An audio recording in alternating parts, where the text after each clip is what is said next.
Leadership, legacy in Africa's locked potential. Africa stands today at a turning point. A continent rich in sunlight, rich in soil, rich in culture, and rich in people continues to struggle under a weight that is not always visible at first glance. This weight is the legacy of leadership formed through history. For many African nations, leadership has often been inherited, not earned. Passed down like an old title, linked not to competence but to ancestry.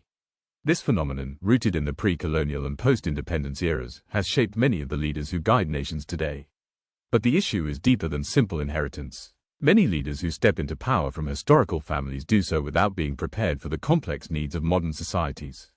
They were often raised in protected environments, closed compounds, guarded homes, elite boarding schools, or political cocoons far from the realities experienced by ordinary citizens.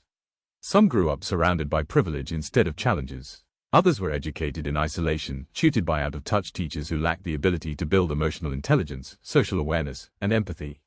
Yet leadership, real leadership, is not built in isolation. Children who grow up in open environments, playing with others, facing mistakes, negotiating friendships, experiencing consequences, competing, learning from nature, and confronting real-life difficulties, develop stronger emotional balance, resilience, and adaptability. Those early experiences shape character. They shape responsibility. They shape the ability to understand people. When leaders are shaped in cages, whether political bunkers or emotionally sheltered homes, they often lack this foundation. They may develop knowledge, but not wisdom. They may inherit authority, but not humility. They may master politics, but fail at humanity. And when such leaders take charge of nations, the consequences ripple across generations. Africa needs leadership grounded not in the glory of yesterday but in the demands of today and the possibilities of tomorrow. Leadership should not be a family heirloom. A continent of more than 1 billion people cannot depend on the surnames of a few. The world is evolving faster than ever. Economic trends are shifting. Technology is reshaping industries. Global politics is unpredictable. And Africa cannot afford leaders who are present only because of their fathers' names or their families' histories. The question we must ask is simple: should Africa continue following the descendants of pre-colonial and post-independence leaders and expect meaningful change?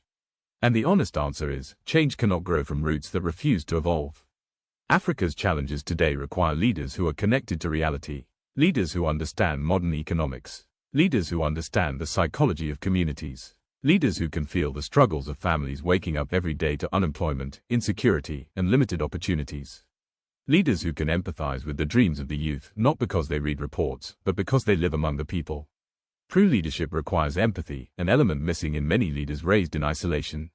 It requires emotional intelligence, the ability to read a situation, understand human behavior, and make decisions that benefit the majority, not the privileged few. It requires social intelligence, understanding how society thinks, evolves, and interacts. And above all, it requires responsibility, transparency, and courage. Africa's future depends on breaking the cycle of leadership by inheritance. Tradition should be respected, yes. But leadership must be earned, not handed down. Young people growing up in the open spaces of villages, cities, and townships, experiencing real challenges and developing real resilience, may carry more leadership potential than those raised behind gates and titles. Change will not come from repeating the past. Change will come from nurturing new minds, empowering new voices, and opening leadership to those who bring skills rather than surnames. Africa must embrace leaders trained by experience, strengthened by struggle, and shaped by genuine understanding of society. The continent stands at a crossroads. One path leads to the repetition of historical leadership patterns, descendants ruling because of legacy, not vision. The other path leads to a new generation of leaders emerging from merit, competence, empathy, and creativity. The choice will determine the next 50 years of Africa's development.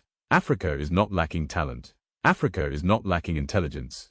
Africa is not lacking vision. What Africa needs is leadership that reflects the continent's true potential, not its historical shadows.